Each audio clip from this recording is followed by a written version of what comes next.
नमस्कार दोस्तों, स्वागत है आपका लाइन टॉक्स में।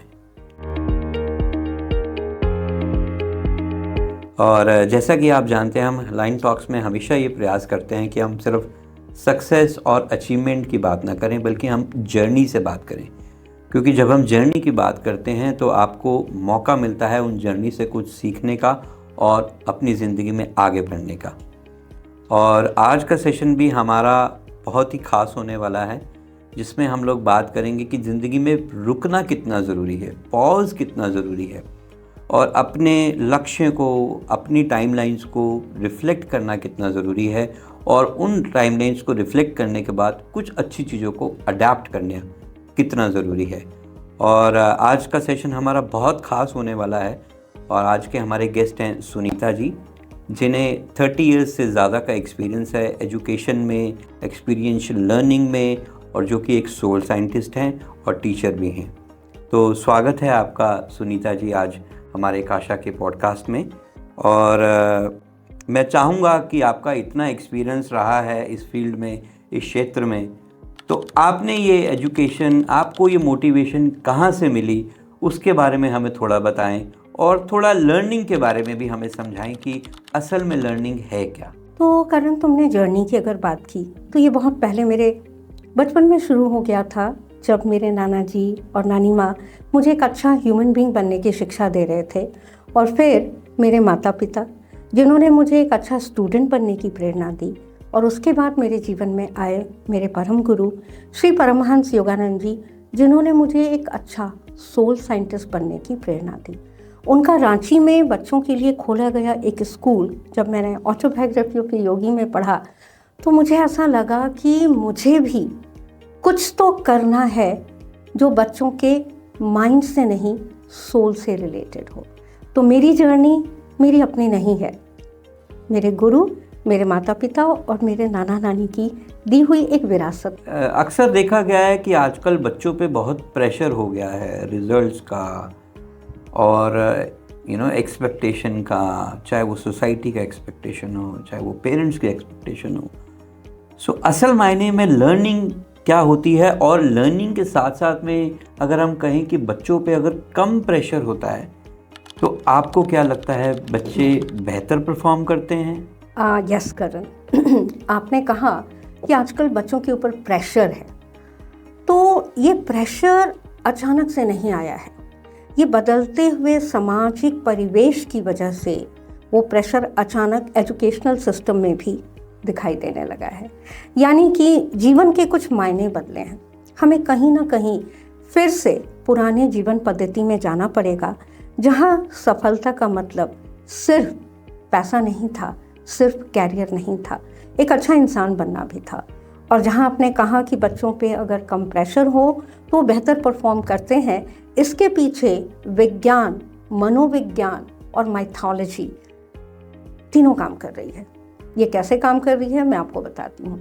परमहंस योगानंद जी कहते हैं कि हम सबके अंदर एक चेतना शक्ति है। उस चेतना शक्ति का विकास बिना ब्रह्मांडीय ऊर्जा के हो ही नहीं सकती है। और हमें ब्रह्मांडीय ऊर्जा मिलेगी कहाँ से? वो हैप्पीनेस से मिलती है, जॉय से मिलती है। गुरुदेव कहते हैं God is eternal joy, and if you connect to the God you will always be joyful. एक जॉयफुल माइंड और उसके न्यूरॉन्स लर्निंग के सारे क्राइटेरिया को फुलफिल करते हैं, ऑब्जर्वेशन, एसिमिलेशन एंड एक्सप्रेशन। तो क्या आपको नहीं लगता कि कुछ हम पुराने से सीखें, कुछ नया समाहित करें और फिर एक बैलेंस के साथ आगे बढ़ें? बिल्कुल बिल्कुल, बहुत सुंदर तरीके से आपने बैलेंस को परिभाषित किया है। और मुझे लगता है कि कभी कभी उस बैलेंस को ढूंढने के लिए ही हमें शांत बैठना सहायक होता है। और इसी से ही मुझे एक लॉ याद आता है, जिसको बोलते हैं हम लॉ ऑफ प्योर पोटेंशियलिटी, जो कि हमें सिंपल भाषा में जितना मैं समझ पाया हूँ कि जब हम शांत होते हैं, शांत चित्त होते हैं और अपने यूनिवर्स के साथ कनेक्टेड होते हैं, तो हमारी एंडलेस पॉसिबिलिटीज़ खुल जाती हैं। So what is that endless possibilities, what is that law of pure potentiality, थोड़ा उसे हमें समझाइए। देखिए, ये एक टेक्निकल स्पिरिचुअल टर्म है, मगर कहीं ना कहीं हर इंसान अपने निजी ज़िंदगी में इसको अपने तरीके से जान रहा होता है। एक रिक्शा वाला जब पूरे मन योग के साथ सिर्फ इसलिए रिक्शे को तेज़ दौड़ा रहा होता है क्योंकि किसी को इंटरव्यू में समय पे पहुंचना है। एक माता जो जल्दी जल्दी मुस्कुराते हुए लंच बनाती है ताकि उसका बच्चा स्कूल समय पे जा पाए, या एक डॉक्टर जो दत्तचित्त होकर ऑपरेशन कर रहा है, वो सब समाधि की अवस्था में होते हैं, अपने रिस्पॉन्सिबिलिटी, अपने स्टिलनेस से जुड़े होते हैं। उनके आसपास की हलचल, परेशानी उनको उनके कर्तव्य पथ से विचलित नहीं कर पाती। तो लॉ प्योर पोटेंशियलिटी क्या कहता है? If you are still and if you can be still, you can be connected with God. And what is God? It is not a definition. It is a state of being truly what you are. तो जब हम pause करते हैं, देखिए pause करना इसीलिए ज़रूरी होता है ताकि हम अपने सोल के पर्पस को समझ पाए कि मैं क्या करने आया हूँ। And without law pure potentiality ये हम डिकोड नहीं कर सकते हैं, क्योंकि होता क्या है, आपके जीवन का जो उद्देश्य होता है ना, वो यूं ही आपके हाथ में नहीं रख दिया जाएगा। अगर एक बहुत बड़े मिशन के साथ आए हैं तो आप बहुत बड़े चैलेंजेस को भी अपने डीएनए में इनहेरिट करके आएंगे, आपको उसको ओवरकम करना पड़ेगा, तब आप दुनिया के सामने अपना वो चेहरा लेकर आ पाएंगे जो आपका सोल पर्पस था। तो इसके लिए बार बार स्टिल होकर गॉड, गुरुज और एंजल्स से जुड़ना पड़ता है। So that's why this law has to be practiced on a daily and definite basis. बहुत सुंदर आपने इसको हमें समझाया और thank you so much for that. And मुझे लगता है कि आप नेचर के साथ बहुत कनेक्टेड हैं, आर्ट, पोइट्री और बच्चों के साथ कनेक्टेड हैं। तो आपको क्या लगता है कि जब बच्चे नेचर बेस्ड एक्टिविटीज़ करते हैं या कुछ नेचर से सीखते हैं, कुछ प्रकृति से सीखते हैं, तो क्या उनमें ऑटोमेटिकली वो स्टिलनेस आती है कहीं ना कहीं? यस। अब देखिए, आपने कहा ना कि क्या लॉ प्योर पोटेंशियलिटी इम्पॉर्टेंट है। Yes, we have already answered it. तो स्टिलनेस से ना क्रिएटिविटी जनरेट होती है। आपने क्या हर किसी को क्रिएटिव देखा है? कुछ लोग ही क्रिएटिव होते हैं। और अक्सर आपने देखा होगा जो लोग स्पिरिचुअल होते हैं, जो थोड़े से अलग होते हैं, जो थोड़ा सा सोल को समझते हैं, वही क्रिएटिव होते हैं। Because when you are still you are happy and it ignites creativity within your soul. तो आपने देखा होगा कि अक्सर बहुत सारे ऐसे लोग हैं जो अचानक घर में थे तो वो कुछ भी नहीं थे, पर वो कहीं नेचर में गए, वहाँ से एकात्मकता डेवलप हुई और उन्होंने कोई बहुत अच्छी किताब लिख दी, कोई बहुत अच्छी कविता संग्रह दुनिया को दे दी। क्यों? क्योंकि हमारी चेतना शक्ति ब्रह्मांडीय ऊर्जा के साथ जुड़कर, नेचर के साथ जुड़कर अपने आप को फुली एक्सप्रेस कर पाती है। So that's why nature is so important. और आजकल के ज़िंदगी में हम लोग इतना ज़्यादा टेक्नोलॉजी से इंस्पायर्ड हैं। We think that knowing technology is going to take us places, तो हम डेफिनेटली नेचर को अवॉइड करने लगते हैं और वो कहीं ना कहीं हमारे लाइफ से विलीन होता जा रहा है। So that's why we are operating from mind, not from soul. तो एक जॉय और एक प्लेजर, ये दो वर्ड्स हैं। जॉय, जैसा कि परमहंस योगानंद जी कहते हैं, वो सोल से आता है, और प्लेजर हमारे माइंड से आता है, जो हमारे हंगर से आता है। हमें एक चीज़ के बाद दूसरी चीज़ चाहिए, वो मिल गई, फिर हमारा प्लेजर ख़त्म हो गया और फिर हम एक अनहैप्पी इंसान बन गए। तो जॉय और प्लेजर में फ़र्क करने के लिए प्रकृति से जुड़ना बहुत ज़रूरी है। मुझे लगता है कहीं ना कहीं प्रकृति आपको एक सेफ स्पेस देती है, एक सेफ जोन में ले जाती है।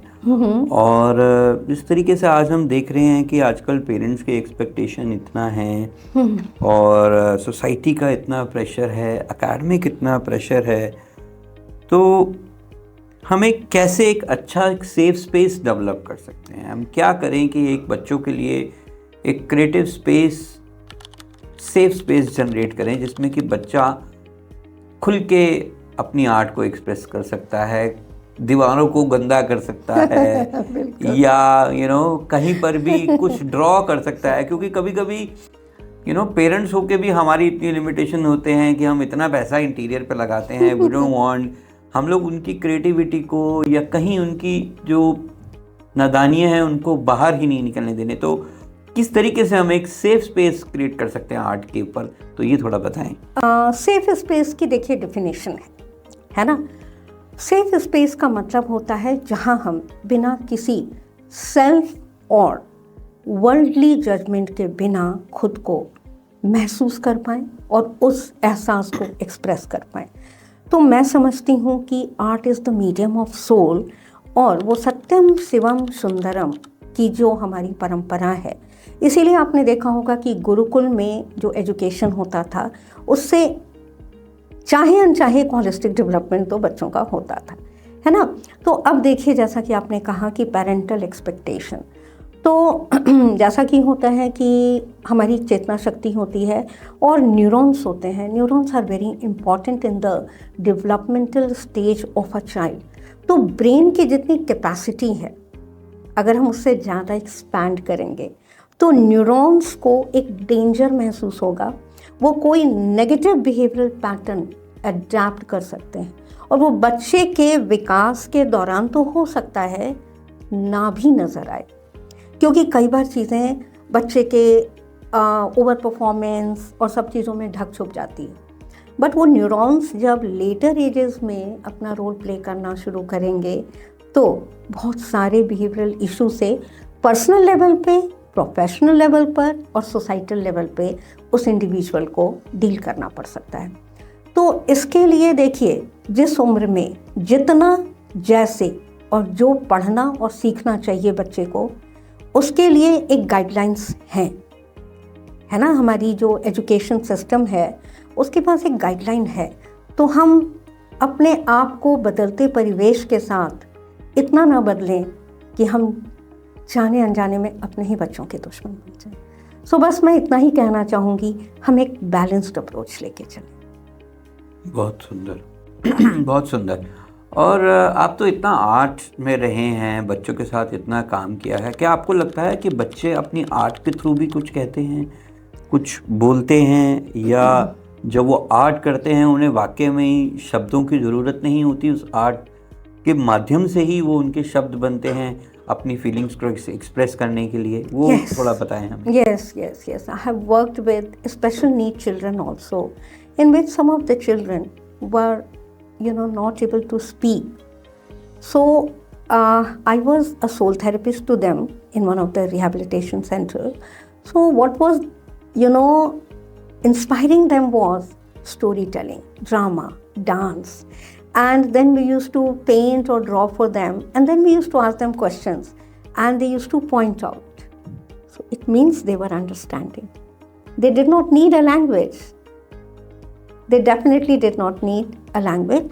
So in many cases, I have seen that when I have given students, any topic, so whatever is either making them happy, they are drawing that, or whatever which is bothering them, they choose that as a subject. So it clearly indicates that art is the medium of soul. Wonderful. कभी कोई ऐसा किस्सा आपको बच्चे का कभी याद हो जो कभी कभी हम एक छोटा सा पुश देते हैं बच्चे को, और कभी कोई ऐसा अगर आपको किस्सा याद आ रहा हो जो आप शेयर करना चाहें, जो आपने कभी कभी किसी बच्चे को थोड़ा सा पुश दिया, उसकी आर्ट को थोड़ा सा सराहाया, और आपने उसके बदलाव में, उसके नेचर में, उसके बात करने में और उसकी सोल को बेहतर करने में आपने हेल्प किया? कभी कोई ऐसा एक्सपीरियंस अगर आप शेयर करना चाहें which is very personal to you, जिसने आपको हमेशा एक किक दिया कि मुझे बाकी बच्चों को भी वैसा करना है? Thank you, Karan, for taking me down the memory lane. So way back when I did my first job in one of the schools, so what was there that I was a clay modeling teacher. I was teaching them sculpture. So I believe that visuals impact our brain. I was making them craft, draw and sculpt Gautam Buddha's face. So many of the children were very always agitated. So by the time they were always doing themes with Gautam Buddha, then some of them were curious enough to ask me, ma'am आप ये हमेशा हमसे गौतम बुद्धा ही क्यों draw करवाते हो? And then I told them, do you know a story about Gautam Buddha? He never used to get angry, and then that Anglumal story and all that. So surely and shortly the children were imbibing that. So what happened that class 1 students used to come to me after 2 years. As I was sculpting my themes in my workshop, a class came with their class teacher and they entered. In a queue they entered in my workshop, and I said, oh, what's there? I have some other class. You don't have a period with me. They said, ma'am, we have come here to tell you thank you, because for 2 years you kept on telling us that walking in queue is not only a discipline, it is a kind of meditation. That when we are walking in queue, we are always conscious of wrong behavior, and slowly and gradually we become more balanced and focus oriented students. So walking in queues seemed to be a very small act, है ना? And I used to teach them it through a poem that was चींटी को देखा वह सरल विरल काली रेखा, है ना? तो चींटी चूंकि एक सरल विरल काली रेखा ही होती है, पर वो अपने डिसिप्लिन की वजह से इतनी छोटी होते हुए भी इतना सारा खाना ट्रांसपोर्ट करके अपने जगह तक पहुंचा पाती है. तो we have big things to achieve in life, बहुत सुंदर, but we have to take that one step properly. बहुत सुंदर, बिल्कुल. And diligently. So they told me, ma'am, thank you for teaching us, because it is really assisting us in becoming better human beings. So this one I vividly still remember. बहुत सुंदर, बहुत सुंदर. और I think thank you for coming to our podcast. और मुझे यकीन है कि ये पॉडकास्ट काफ़ी सारे टीचर्स और पेरेंट्स सुनेंगे, तो वो अपनी लाइफ में और लर्निंग के प्रोसेस में क्या मिस कर रहे हैं, है ना, what they are doing, maybe जाने अनजाने, क्योंकि पेरेंट्स भी, because I myself as a parent so I can understand, आप बहुत सारी चीज़ें दबाव में करते हैं, जाने अनजाने आप आप वो चीज़ कर ही जा रहे हैं, बट आपको नहीं पता कि उसका बच्चे पे क्या इम्पैक्ट पड़ रहा है. तो क्या ऐसी चीज़, कुछ ऐसी टिप्स जो आप उन पेरेंट्स को देना चाहेंगे ताकि वो लर्निंग प्रोसेस को इंजॉयबल, जॉयफुल बना पाए, रादर देन बोरिंग या एक पैटर्न को फॉलो करते हुए? Thank you, Karan. Thank you for asking such relevant questions, because this was bothering me all the time when I used to see the children. So first of all, I'll again go back to my Guru, Paramhans Yoganand Ji. And when I first joined Yoga Satsang Society in 2020 for my fellowship, and I went inside the ashram, the very first quotation that I read was, take care of the present moment, and this present moment will take care of all the future moments to come in your life. I did not understand it that time, because my, understanding was not very clear, but it appealed to me. So for the parents who are, very bothered about their children future right from their playway time, I want to tell them that every soul has come with a purpose. Every soul has a unique mission to accomplish. And if you will give them joy, if you will give them, compassion, they will unfold in a, splendid manner. And then the, grace of God will be assimilated in their soul. And all their future moments will be taken care of. They will not fail. अब हम सब लोग मानते हैं ना कि किसी भी सक्सेस या फेलियर में ईश्वर का ही हाथ होता है. तो जब हम ईश्वर के सिद्धांतों को लेकर चलेंगे तो हमारे बच्चे फेल कैसे हो जाएंगे? ये anxiety in the first place हम लाते ही क्यों? That's all I have to say. बिल्कुल बिल्कुल, बहुत सुंदर, बहुत सुंदर. और मुझे लगता है कि शायद किसी रचनाकार ने ये कहा है कि अगर आप एक जर्नी पे हैं तो या तो आप कुछ सीख रहे हैं या आप सक्सेस पा रहे हैं या सफलता पा रहे हैं, आप कभी भी हार नहीं रहे. That's it. There is a never failure. If you are not attempting to do it, then I think you are stuck somewhere. But अगर आप प्रयास कर रहे हैं, किसी चीज़ की पाने की कोशिश कर रहे हैं, तो आप हमेशा कुछ ना कुछ सीख रहे हैं या अपने लक्ष्य की तरफ थोड़ा थोड़ा और बढ़ रहे हैं। बिल्कुल, बहुत सुंदर आपने इसको समझाया। और मुझे लगता है कि कभी कभी मुझे लगता है कि ये एनालिसिस बहुत ज़रूरी है, रुकना बहुत ज़रूरी है। पॉज। तो आप थोड़ा पॉज को डिफाइन करिए थोड़ा सा। मैं चाहता हूँ, हमने ऑलरेडी इसके बारे में किया, but how do you see pause? कब रुकना चाहिए और कब हमें एक राइट टाइम आता है? What is that interval? Because कभी कभी हम इतने क्रेजी हो जाते हैं अपने लक्ष्यों को लेके, एक लक्ष्य, दूसरा लक्ष्य, तीसरा लक्ष्य, we are so when is the right moment and हमें कब पॉज चाहिए होता है, अनटिल अनलेस हमारी बॉडी आजकल थक जाए या वो कर दे। So define how and when we should take pause.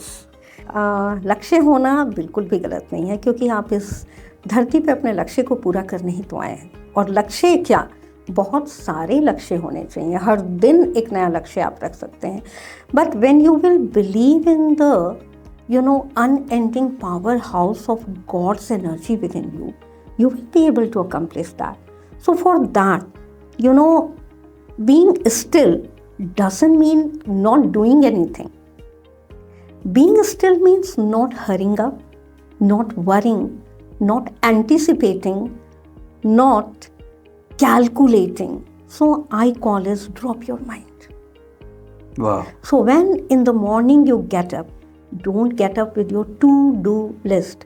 Get up with the thought that if the Almighty, if not, I will not say if, the Almighty is always with us. And the definition of Almighty is unlimited. So am I. Paramahansa Yogananda says we are made in the image of God. And what God can do, we can also do. And with God's, assistance, everything becomes possible for us. तो एक बहुत सुंदर कविता जो मैंने आज से शायद 20 साल पहले टाइम्स FM पे सुनी थी, जब मैंने अपना पॉटरी का काम शुरू किया था। हाथ बांधे क्यों खड़ा है हादसों के सामने, हादसे कुछ भी नहीं है हौसलों के सामने। तो ये हौसले आते कहाँ से हैं? जब हमारा गॉड से यूनियन होता है, जब हम गॉड को रियलिटी मानते हैं, तो हम हार सकते ही नहीं। हार वर्ड हमारी डिक्शनरी में होता ही नहीं है।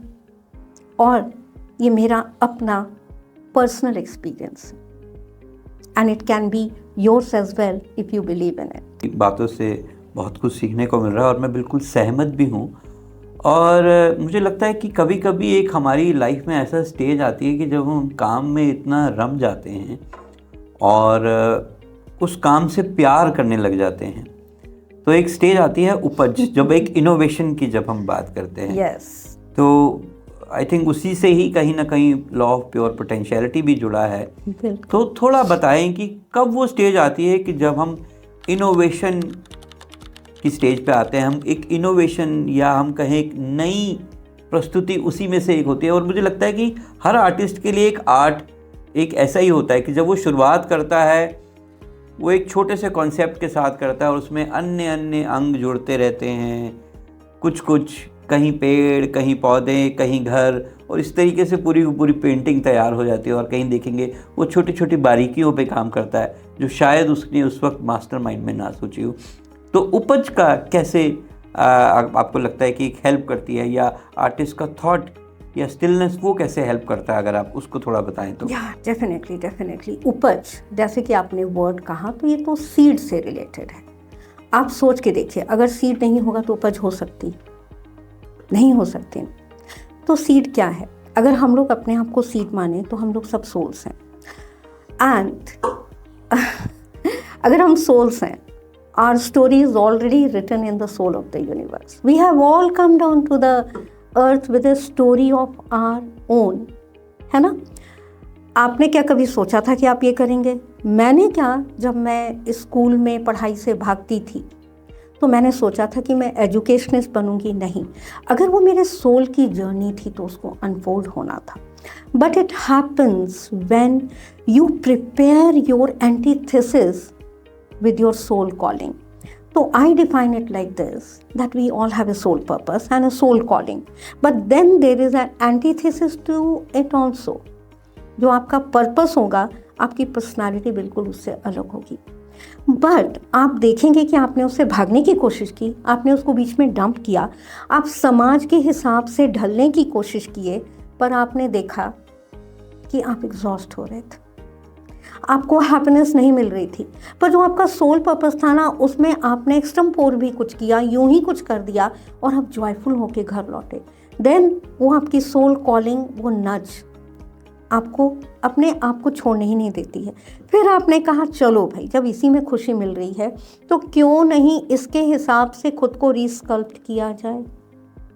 ये जो रीस्कल्प्टिंग में आप बार बार अपनी ही छेनी हथौड़ी अपने ही आप पे चला रहे होते हैं, आप हर बार स्टिल हो रहे होते हैं, बहुत सुंदर, आप हर बार स्टिल हो रहे होते हैं, क्योंकि वो जो एफर्ट आप कर रहे होते हैं अपने सोल जर्नी के लिए, वो परमात्मा की तो दी होती है, तो वो उस समय आपके साथ हो जाता है।